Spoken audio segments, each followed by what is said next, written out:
Chapter 2. The Science of Deduction. We met next day as he had arranged, and inspected the rooms at number 221B Baker Street, of which he had spoken at our meeting. They consisted of a couple of comfortable bedrooms and a single large, airy sitting room, cheerfully furnished and illuminated by two broad windows. So desirable in every way were the apartments, and so moderate did the terms seem, when divided between us, that the bargain was concluded upon the spot, and we at once entered into possession. That very evening I moved my things round from the hotel, and on the following morning Sherlock Holmes followed me with several boxes and portmanteaus. For a day or two we were busily employed in unpacking and laying out our property to the best advantage. That done, we gradually began to settle down and to accommodate ourselves to our new surroundings. Holmes was certainly not a difficult man to live with. He was quiet in his ways, and his habits were regular. It was rare for him to be up after 10 at night, and he had invariably breakfasted and gone out before I had rose in the morning. Sometimes he spent his days at the chemical laboratory, sometimes in the dissecting rooms, and occasionally in long walks, which appeared to take him into the lowest portions of the city. Nothing could exceed his energy when the working pit was upon him, but now and again a reaction would seize him, and for days on end he would lie upon the sofa in the sitting room, hardly uttering a word or moving a muscle from morning to night.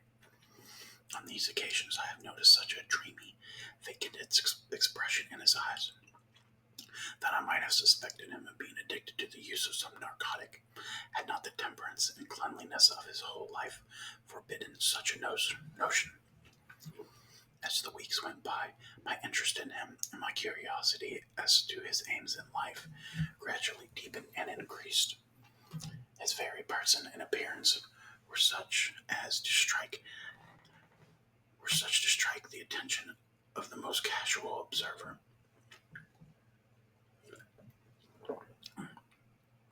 In height, he was rather over 6 feet, and so excessively lean that he seemed to be considerably taller. His eyes were sharp and piercing, save during those intervals of torpor to which I have alluded, and his thin, hawk-like nose gave his whole expression an air of alertness and decision. His chin, too, had the prominence and squareness of which marked the man of determination. His hands were invariably blotted with ink and stained with chemicals, yet he was possessed of extraordinary delicacy of touch, as I frequently had occasion to observe when I watched him manipulating his fragile philosophical instruments. The reader may set me down as a hopeless busybody when I confess how much of this man stimulated my curiosity, and how often I endeavored to break through the reticence which he showed on all that concerned himself. Before pronouncing judgment, however, be it remembered how objectless was my life, and how little there was to engage my attention. My health forbade me from venturing out unless the weather was exceptionally genial, and I had no friends who would call upon me and break the monotony of my daily existence. Under these circumstances, I eagerly hailed the little mystery which hung around my companion, and spent much of my time endeavoring to unravel it. He was not studying medicine. He himself, in reply to a question, confirmed Stanford's opinion upon that point. Neither did he appear to have pursued any course of reading which might fit him for a degree in science, or any other recognized portal which would give him an interest into the learned world. Yet his zeal for certain studies was remarkable, and within eccentric limits his knowledge was so extraordinarily ample and minute that his observations have fairly astounded me. Surely no man would work so hard or attain such precise information unless he had some definite end in view. Desultory readers are seldom remarkable for their exactness of their learning. No man burdens his mind with small matters unless he has some very good reason for doing so. His ignorance was remarkable as his knowledge of contemporary literature, philosophy, and politics. He appeared to know next to nothing Upon my quoting Thomas Carlyle, he inquired in the naivest way who he might be and what he had done. My surprise reached a climax, however, when I found, incidentally, that he was ignorant of the Copernican theory and the composition of the solar system. That any civilized human being in this 19th century should not be aware that the Earth traveled around the Sun appeared to be to me such an extraordinary fact that I could hardly realize it. You appear to be astonished, he said, smiling at my expression of surprise. Now that I do know it, I shall do my best to forget it. To forget it? You see, he explained, I consider that a man's brain originally is like a little empty attic, and you have to stock it with such furniture as you choose. A fool takes in all the lumber of every sort that he comes across, so that the knowledge which might be useful to him gets crowded out, or at best is jumbled up with a lot of other things, so that he has difficulty laying in his hands upon it. Now the skillful workman is very careful indeed as to what he takes into his brain attic. He will have nothing but the tools which may help him in doing his work, but of these he has a large assortment, all in the most perfect order. It's a mistake to think that their little room has elastic walls and can descend to any extent. Depend upon it, there comes a time when for every addition of knowledge you forget something that you knew before. It is of the highest importance, therefore, not to have useless facts elbowing out the useful ones. But the solar system, I protested. What the deuce is it to me? He interrupted impatiently. You say that we go round the sun. If we went around the moon, it would not make a pennyworth of difference to me or my work. I was on the point of asking him what that work might be, but something in his manner showed me that the question would be an unwelcome one. I pondered over our short conversation, however, and endeavored to draw my deductions from it. He said that he would acquire no knowledge which did not bear upon his object. Therefore, all the knowledge which he possessed was such as would be useful to him. I enumerated in my own mind all the various points upon which he had shown me that he was exceptionally well informed. I even took a pencil and jotted them down. I could not help smiling at the document. When I had completed it, it ran in this way.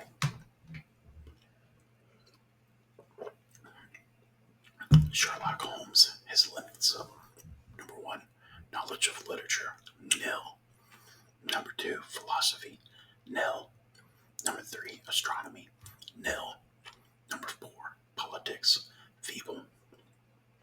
Number 5, botany, variable.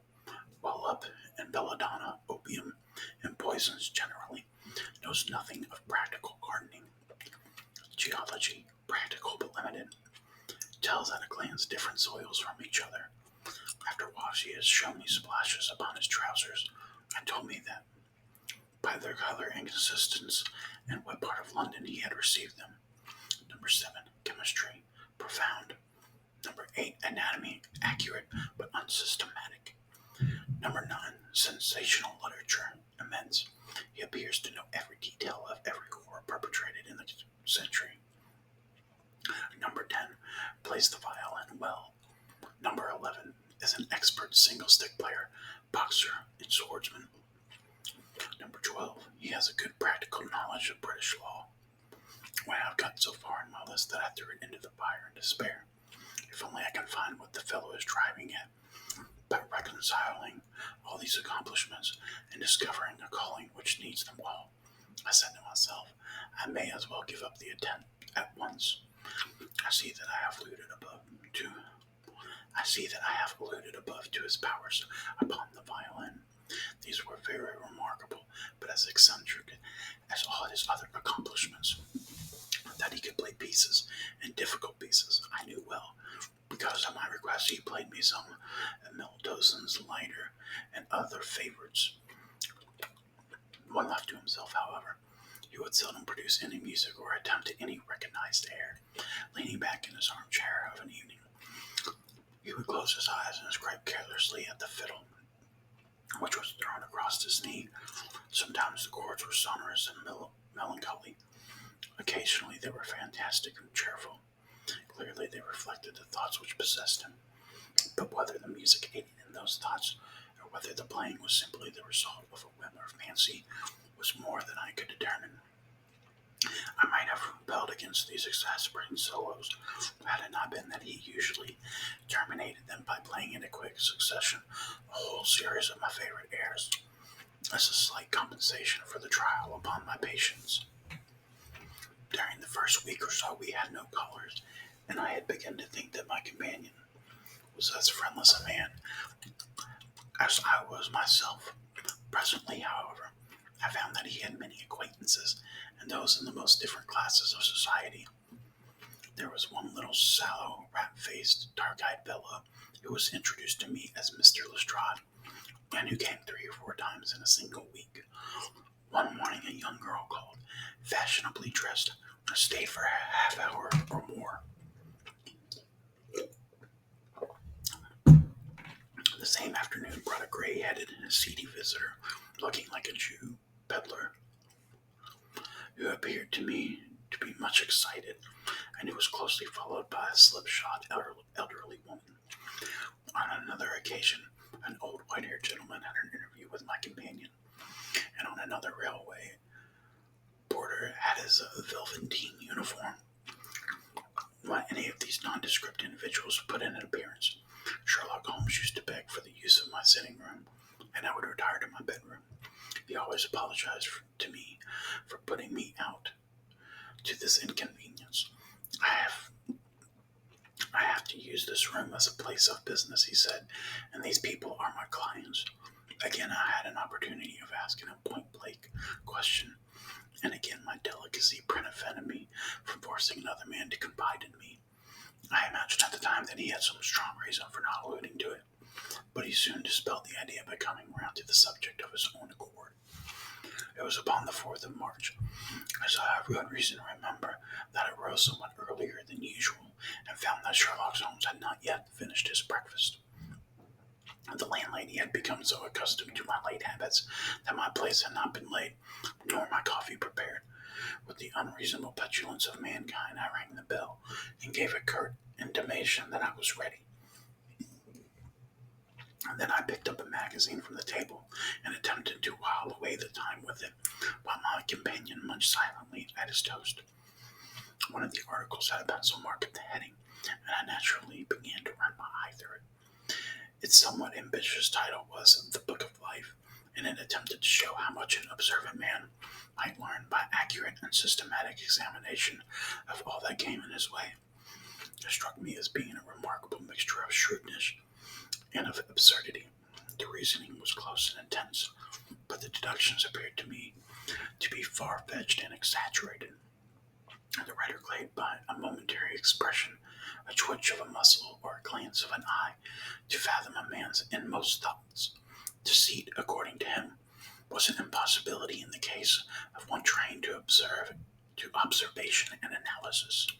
His conclusions were as infallible as so many propositions of Euclid. So startling would his results appear to the uninitiated, that they had learned the processes by which he had arrived at them, they might well consider him a necromancer.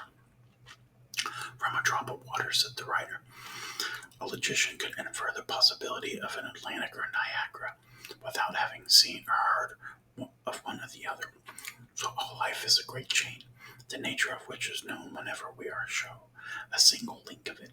Like all other arts, the science of deduction and analysis is one which can be acquired by long and patient study, nor is life long enough to allow any mortal to attain the highest possible perfection in it. Before turning those moral and mental aspects of the matter which present the greatest difficulties, let the inquirer begin by mastering more elementary problems. Let him, on meeting a fellow mortal, learn at a glance to distinguish the history of the man, and the trade or profession to which he belongs. Puerile as such an exercise may seem, it sharpens the faculties of observation, and teaches one where to look and what to look for. By a man's fingernails, by his coat sleeve, by his boot, by his trouser knees, by the callosities of his forefingers and thumb, by his expression, by his shirt cuffs, by each of these things, a man's calling is plainly revealed. That all united should fail to enlighten the competent inquirer, in any case, is almost inconceivable. What ineffable twaddle, I cried, slapping the magazine down on the table. I never read such rubbish in my life. What is it? Asked Sherlock Holmes. Why, this article, I said, pointing at it with my X spoon as I sat down to my breakfast. I see that you have read it since you have marked it down. I don't deny that it is smartly written. It irritates me, though. It is evidently the theory of some armchair lounger who evolves all these neat little paradoxes in the seclusion of his own study. It is not practical. I should like to see him clap down in a third-class carriage on the Underground, and I asked to give the trades of all his fellow travelers. I would lay 1,000 to 1 against him. You would lose your money, Sherlock Holmes remarked calmly. As for the article, I wrote it myself. You? Yes, I have a turn, both for observation and deduction. The theories which I have expressed here, and which appear to you so chimerical, are really extremely practical. So practical that I depend upon them for my bread and cheese. And how? I asked involuntarily. Well, I have a trade of my own. I suppose I'm the only one in the world. I'm a consulting detective, and if you can understand what that is, here in London we have lots of government detectives and lots of private ones. When these fellows are at fault, they come to me, and I manage to put them on the right scent. They lay all their evidence before me, and I am generally able, by the help of my knowledge of the history of crime, to set them straight. There's a strong family resemblance about misdeeds, and if you have all the details of 1,000 at your fingers' ends, it's odd if you can't unravel the 1,001st. Lestrade is a well-known detective. He got himself into a fault recently over a forgery case, and that was what brought him here. And these other people, they are mostly sent on private inquiry agencies. They are all people who are in trouble about something and want a little enlightening. I listen to their story, they listen to my comments, and then I pocket my fee. But what do you mean to say, I said, that without leaving your room, you can unravel some knot which other men can make nothing of, although they have seen every detail for themselves? Quite so. I have a kind of intuition that way. Now and again a case turns up which is a little more complex. Then I have to bustle about and see things with my own eyes. You see, I have a lot of special knowledge which I apply to the problem, and which facilitates matters wonderfully. Those rules of deduction laid down in that article which aroused your scorn are invaluable to me in practical work. Observation with me is second nature. You appeared to be surprised when I told you, on our first meeting, that you had come from Afghanistan. You were told, no doubt. Nothing of the sort. I knew you came from Afghanistan.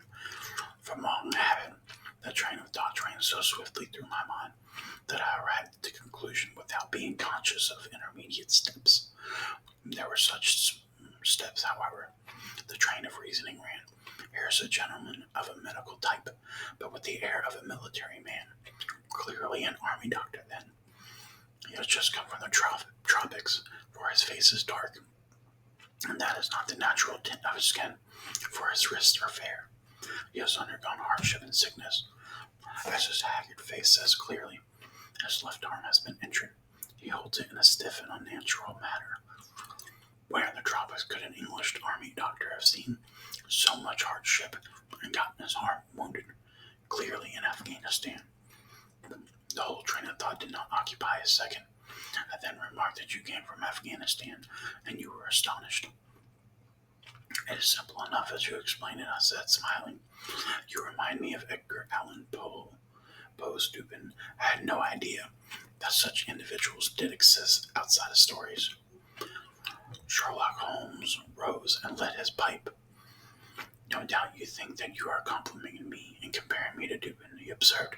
Now, in my opinion, Dupin is a very inferior fellow.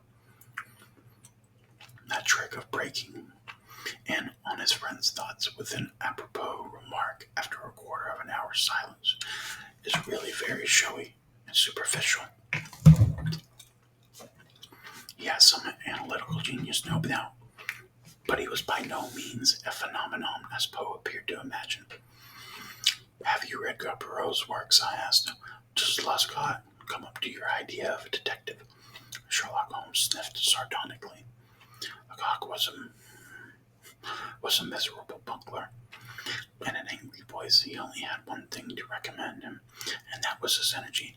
That book made me positively ill. The question was to identify an unknown prisoner. I could have done it in 24 hours. He took 6 months or so. It might have been made a textbook for detectives to teach them what to avoid.